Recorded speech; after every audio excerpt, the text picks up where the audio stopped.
Hey everyone, I'm Alex Orchias from Aeon Prestige Media, and today I'll be answering the number one question that I receive from everybody I know. Everybody. This question is, what camera should I get?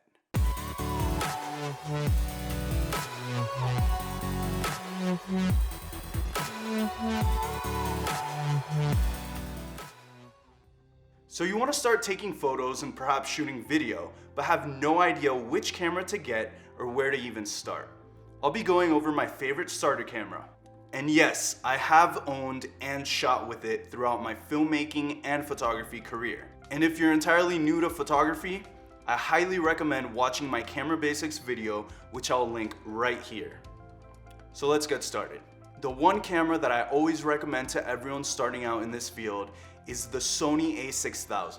It is a small mirrorless camera that comes with a 16 to 50 millimeter lens. It has 24 megapixels, one of the fastest autofocus systems in the world, 11 frame per second shooting, an electronic viewfinder so you can see the final image in real time, and full HD recording at 60 frames for slow motion. The reason why I like to recommend this camera is that it's user-friendly for beginners, has many different features, and the lens is detachable. Having a detachable lens means that you can progress in this new hobby or profession by learning how to use the camera with the kit lens and then move on to other lenses depending on what you want to focus on shooting. If you're going to begin taking landscape shots, you can go for a wide lens between 8mm and 12mm to get the entire landscape in your frame.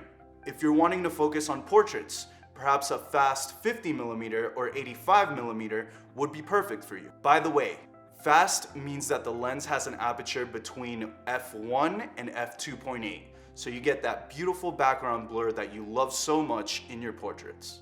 Another option for optics is to purchase used vintage lenses online through eBay, OfferUp, Facebook Marketplace, or Craigslist. For more details on how to do that, click on this link right here.